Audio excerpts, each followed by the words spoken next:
আর এটা তো সত্যি কথা, সে একেবারে এতই প্ল্যান করে মারা গেল যে সে রশি দড়ি সব নিয়ে আসছে, ওগুলো আনতে কি কেউ দেখবে না? সেটাই।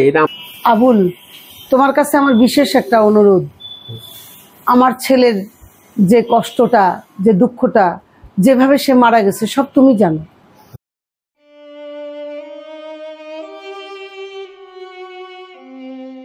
আমি এখন জনপ্রিয় অভিনেত্রী, সিনিয়র আর্টিস্ট সাত ভাই চম্পা সহ অসংখ্য সিনেমায় তিনি অভিনয় করেছেন কাকলি ম্যামের সাথে কথা বলবো। আসসালামু আলাইকুম। ওয়ালাইকুম আসসালাম। ম্যাম, আপনি ইতিমধ্যে আমাদের প্রয়াত চিত্রনায়ক সালমান শাহকে নিয়ে অনেকগুলো স্টেটমেন্ট দিয়েছেন। আপনারা অভিনেত্রী, আপনারা কাছের মানুষ ছিলেন, জানতেন। সম্প্রতি একটা বিষয় ভাইরাল হয়েছে, আবুল, সালমান শাহ সহকারী আবুল, যে 1996 সালে 6 সেপ্টেম্বর পর থেকে তার কোনো খোঁজ পাওয়া যায়নি। রিসেন্টলি সালমান শাহর আম্মু নীলা চৌধুরী একটা ফেসবুক পোস্ট ভাইরাল হয়েছে আবুলকে নিয়ে, সেটা কি আপনি দেখেছেন? হ্যাঁ, দেখেছিলাম। ওর মা যে পোস্ট করছে যে আবুল, তুমি যেখানেই থাকো, যে অবস্থায় থাকো, তোমাকে তো সালমান শাহ ভাইয়ের মতো ভালোবাসতো, তুমি এত কাছের হয়ে তুমি একটাবার তার খোঁজ নিলা না যে সে কিভাবে, তার মা কিভাবে আছে, কোথায় আছে। তুমি যদি এই সমস্ত কিছুর সাক্ষী হয়ে থাকো তাহলে তুমি আমার কাছে এসে সব বলো। আমি তো তোমাকে ছেলের মতো ভালোবাসি। যখন সালমান শাহর ওই রুমটা খোলা হয়েছিল তখন আবুল সঙ্গে ছিল, তখন নাকি আবুল ভয় পেয়ে বলেছিল এখন কি হবে, আমাকে আপনি বলে বাঁচাবেন বলেছিলেন। পুলিশ যখন দরজাটা খোলে তখন বলছে আপনারা না বলে আমাকে বাঁচাবেন। তখন ওরা ওকে বাঁচাইছে, 70,000 টাকাও নাকি দিচ্ছে। তোকে বাঁচাইছে মানে কি, ওকে সরাই দিছে বা মেরে ফেলছে এটা তো এখনো জানা যায়নি যে সে কোথায় আছে, কি অবস্থায় আছে। তো সালমান শাহর মা ওকে বারবার বলছে যে তোমাকে ইমন তোমাকে এত ভালোবাসতো, নিজের ভাইয়ের চেয়েও বেশি জানতো, তুমি একটা বারের জন্য খোঁজ নাও যে আমি অভাগিনী মা কিভাবে আছি, কি করছি, তুমি ফিরে আসো, ফিরে এসে বলো, মুখ খুলো। আবুল, তুমি এই 70,000 টাকা নিয়ে যেখানেই আছো তুমি কি শান্তিতে আছো? কেউ কি অন্যায় করে শান্তিতে থাকতে পারে? তুমি যেখানেই থাকো, আমি জানো যে এই 29টা বছর 30টা বছর আমার ছেলের ব্যথা নিয়ে আমি ঘুরে ঘুরে বেড়াচ্ছি। কোনোদিন তো তুমি আসোনি। তুমি আসো, আমার কাছে আসো, আমাকে এসে বলো। কেউ অন্যায় করে কোনোদিন বাঁচতে পারে না। তুমি কি অন্যায় করে বাঁচতে পারো? তুমি কি অন্যায় করে শান্তিতে থাকতে পারবে? শান্তিতে আছো? ইমন কি তোমাকে ভাইয়ের মতো ভালোবাসতো না? তুমি কি তার ভাইয়ের মতো ছিল না? কেন তাহলে তোমরা পালিয়ে গেলে? কেন আসলে না? তুমি কাছে আসো। আবুল, তোমার কাছে আমার বিশেষ একটা অনুরোধ, আমার ছেলের যে কষ্টটা, যে দুঃখটা, যেভাবে সে মারা গেছে সব তুমি জানো। তুমি এসে যদি মুখ খুলো তাহলে যারা অন্যায় করেছে তাদের বিচারটা হবে। তুমি বললে তারা শাস্তি পাবে। আমি চাই তুমি এসে তাদেরকে ধরিয়ে দাও। আবুল, তুমি বলেছ ইমন নাকি আমাকে মেরেছে, তবাস্তাগফিরুল্লাহ, এমন কথা বলো না। আমার ছেলে আমাকে কখনো মারতে পারে? এই সমস্ত কথা ছড়াই। ম্যাম, অনেক আবেগ প্রবণ হয়ে গেছিলেন আপনি। আসলে এতক্ষণ যে কথাটা বললেন এটা তো সালমান শাহর মা নীলা মায়ের বক্তব্য ফেসবুক পোস্টে। আচ্ছা, আমার একটা কোশ্চেন, এই যে আবুলকে নিয়ে এত কোশ্চেন আসছে, যদি কথার কথা ধরে নিলাম এটা অপমৃত্যু কথার কথা, তাহলে সেদিনের পর থেকে আবুলকে কেন পাওয়া যায়নি? কাজের মেয়ে আপনার ডলি, মনোয়ারা, ওদেরকে কেন পুলিশ হেফাজতে নেওয়া হয়নি? এগুলো আপনি কিভাবে দেখবেন? একজন মা যে বারবার বলছে ওদেরকে নিয়ে, এই যে আবুলের কথা বলা হচ্ছে বারবার, কিন্তু আসলেই তো আবুল কোথায়, সে কোথায় আছে? আদৌ কি সে বেঁচে আছে নাকি সে পলাতক আছে? এখন যাই হোক, আমিও একটা মা হিসাবে বলবো আবুল যেখানেই থাকুক সে আইসা তার মার কাছে বলুক যে আমি এটা করছি। ভুল করলে তো মানুষ মাফ করে, আল্লাহ মাফ করে, আর মানুষ তো দূরের কথা। এটা আমারও কথা যে আবুল আইসা স্বীকার করুক যদি সে বেঁচে থাকে, আর যদি সে মরে যায় থাকে তা তো কোনো কথাই নেই। আচ্ছা, এটা আরেকটা বিষয় আমি বলবো যে সেদিন যখন বলা হয় 1996 সালের 6 সেপ্টেম্বর যে সালমান শাহ অপমৃত্যু হয়েছে, আত্মহত্যা করেছে, তখন কি সেদিন আবুলকে এবং ঘরে যারা কাজের মহিলা ছিল তাদেরকে পুলিশ জিজ্ঞাসাবাদ করা উচিত ছিল না?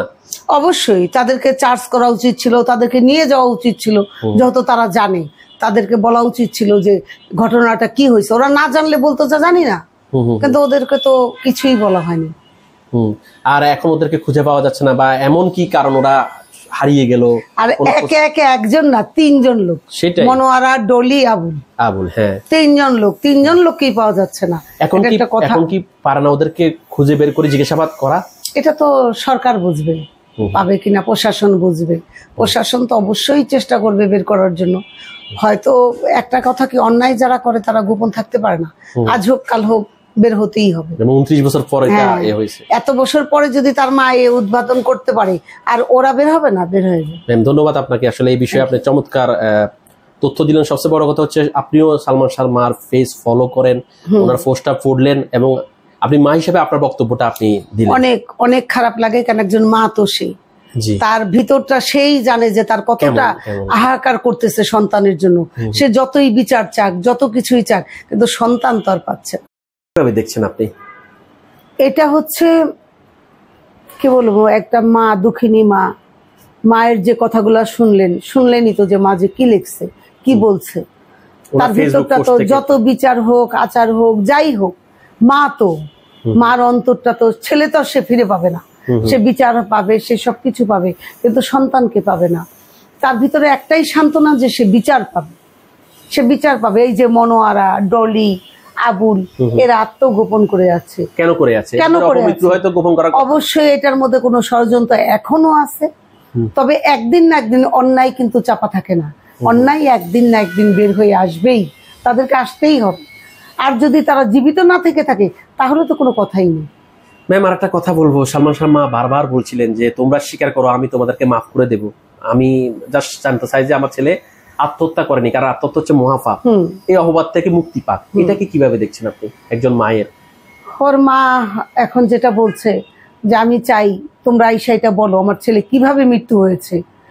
কেন একটা মা জানতেছে যে তার ছেলে, লোকে বলতেছে আত্মহত্যা করছে, শুনতে কেমন লাগে? শুনতে কেমন লাগে একটা মা যে আমার ছেলে আত্মহত্যা, কি কারণে আত্মহত্যা করছে, কেন করছে, কিসের কষ্ট ছিল তার?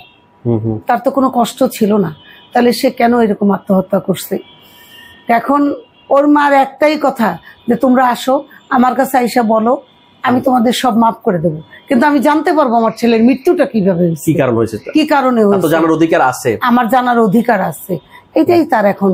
আচ্ছা, এটা তো রহস্য। আবুল আসলে কোথায় চলে গেল? সেই দিনের পর থেকে আবুলকে কেউ দেখেনি, ডলিকে দেখেনি, মনোয়ারাকে দেখেনি, এদেরকে কেন পুলিশ নেয়নি তখন? বাকি শোনেন, তাদেরকে হয় গোপন করে দেওয়া হয়েছে, আর না হলে তাদেরকে মোটা অঙ্কে একটা অ্যামাউন্ট দেওয়া হয়েছে, যেটা নিয়ে তারা দেশ ছেড়ে দিয়ে চলে গেছে। হতেই পারে, এখন আপনিও যেখানে আমিও সেখানে, বলতে পারবো না। এখন বলার মালিক আল্লাহ, আল্লাহ জান, যেটা হবে আপনারা সবাই দেখবেন। এরকম একটু গোপনীয়তার কারণে মানুষের মনে অনেক প্রশ্ন জেগেছে, নাহলে এত প্রশ্ন থাকতো না। ম্যাম, আর একটা কোশ্চেন অনেকেই করতেছে সালমান শাহ ভক্তরা, যে সালমান শাহ সেদিনে এই সূত্রি কোথায় পালো, যেটা দিয়ে ফাঁসি দিল, সে কি কিনে নিয়ে এসেছিস, কে দিল? এগুলো তো একটা প্রশ্ন। একটা লোক 2 দিন আগে ইন্ডিয়া যাবে সিনেমা করার জন্য, হঠাৎ করে সে আত্মহত্যা করলো, সূত্রি কোথায় পেলো, কোথা থেকে নিয়ে আসলো, আনার সময় কি কেউ দেখলো না? এটা কিভাবে দেখেন আপনি? দড়িটা কোথায় পেলো সে? ছেলেটা অনেক ভদ্র ছেলে ছিল, মানে আত্মহত্যা করার মতো কোনো কারণ ছিল না। এখন কেউ বলে আত্মহত্যা, কেউ বলে মেরে ফেলছে। এখন যতক্ষণ পর্যন্ত এটা প্রকাশ্যে প্রমাণ না হবে ততক্ষণ আপনি আমি কেউ কিছু বলতে পারবো না। আর এটা তো সত্যি কথা, সে একেবারে এতই প্ল্যান করে মারা গেল যে সে রশি দড়ি সব নিয়ে আসছে, ওগুলো আনতে কি কেউ দেখবে না? সেটাই, এটা আমার একটা বাসার মধ্যে কি লোকজন দেখবে না যে সে রশি নিয়ে কি করতেছে? আমি মানলাম যে হয়তো সে ফ্যানের সাথে ঝুলে গেছে, ফ্যানের সাথে সে যে কোনো কাপড় দিয়ে ঝুলতে পারতো, তার রশি টসি আইনা করতে হবে, এটা তো একটা প্ল্যান করা, বুঝাই। এটা সহজ ভাবে বোঝা যায়। আচ্ছা, এটা নিয়ে 29 বছর লেগে গেল, এখনো অনেক সময় লাগছে, কি বুঝেন এটার পিছনে কি কোনো বড় মানে কি আছে কিনা? এটার পিছনে তো বিশাল একটা হাত ছিল, সবাই জানে, সেটা হলো আজিজ মোহাম্মদ ভাই। তা সে যখন ছিল, এখন মনে করেন সে কতটা আছে সেটা বুঝতে পারতেছি না, তবে এখন নাই বলেই জিনিসটা বের হয়ে আসছে, প্রকাশ হয়েছে। এতদিন ছিল, প্রকাশ হয়নি, এখন আরো হবে। সত্যি ঘটনা সত্যি বের হবে, এটা আমরা চাই। আমি বলবো যে ওর যারা ভক্ত আছে সবাই জানি এটাই চায় যে ওর ন্যায় বিচারটা জানি হয়। আমিও চাই যাতে ভালো লাগলে লাইক কমেন্ট করে আপনার মতামত দিন। সাথে থাকার জন্য সাবস্ক্রাইব করুন এবং বেল বাটনটিতে ক্লিক করুন।